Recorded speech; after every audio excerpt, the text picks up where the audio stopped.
friends, it's Akidearest, and welcome everybody to another episode of the Otaku Monthly Favorites. This is a series that I do every month where I share different anime, manga, and otaku related things that I have been introduced to within that given month. But as many of you know, I have been super busy with moving, so I had no time to do things. But I am going to show you guys some different things I bought, some things that were gifted, and also share my little review of a wonderful little anime that I dropped after 12 episodes. It's a wonderful story about a boy who gets bullied and reflects on his life and wants to confront every bully that came his way. I have a lot of things to say about this. Transition!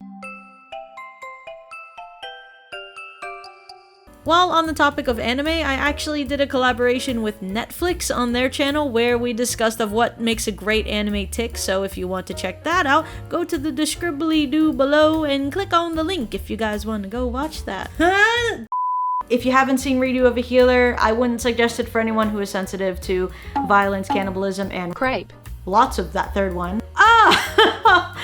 Oh, fucked. It's fucked. Redo of a Healer is the revenge story about a man who was the healer of his team, and the team wants to keep this healer and is so fucked up that they are willing to drug him, to abuse him, to rape him, to do all these terrible things in order to keep him in the group. And just like the Joker movie, this proves that if society beats a person down hard enough, eventually they reach their breaking point and seek out revenge. Okay, so I'm gonna cut in here and share with you guys my least favorite moment and my favorite moment of the anime. So my least favorite moment was the beginning of episode 11. It's so bad to the part I almost don't even want to say it. But you know what? Fuck it, I'm gonna say it. If this is gonna be spoilers, so if you don't want to hear it, go to this part in the timeline right now. But the beginning of episode 11 is when he seeks revenge on the girl who finds men revolting, and so to get his revenge on her, he gets her gang raped by a bunch of men who are also cannibals. And so in turn, she has to desperately either seduce them or get eaten alive, and of course she tries to seduce them. But what's more messed up is that it doesn't matter because they eat her anyway, and Kaoru just watches all of this while eating a steak.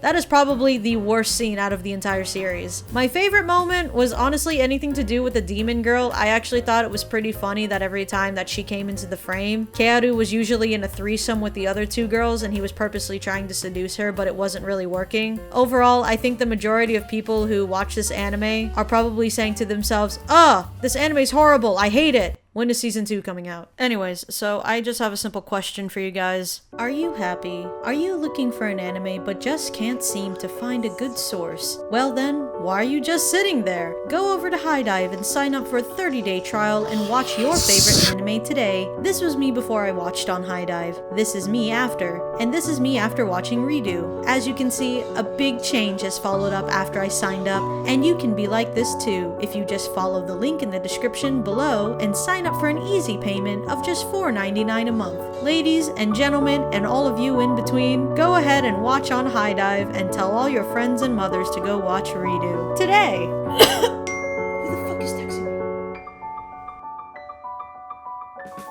But anyway, you know, the more I thought about it, I was like, you know what? If this series came out in just the hentai industry, I don't think anyone would have batted an eye at it. I think what really happened was that here's this fucked up hentai. It's basically a hentai. I'm just gonna call it that. Here's this fucked up hentai, but we're gonna market it as an anime. And before that point, I don't think we've seen too many anime that have raised the bar as high as this one did. Okay, so the thing about Redo is that I understand that some people are very sensitive to the themes that are in this anime, and I get that maybe some people have a personal experience with what's happened in the series, and it's justified why you probably can't watch it for that reason. And to be fair, this anime is really hard to watch and stomach, but what I don't agree with is the claims that this anime is glorifying grape. For YouTube's sake, we're just gonna call it grape.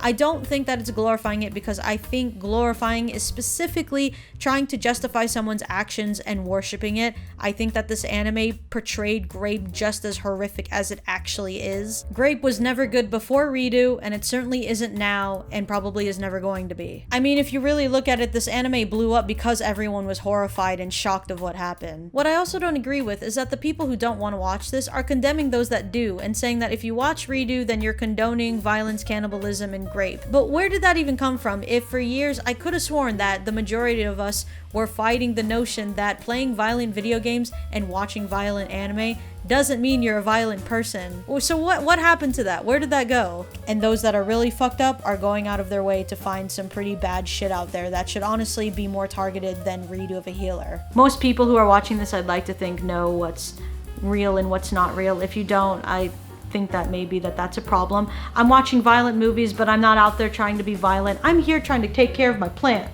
But that's it. Okay, so I'm done with the Redo stuff.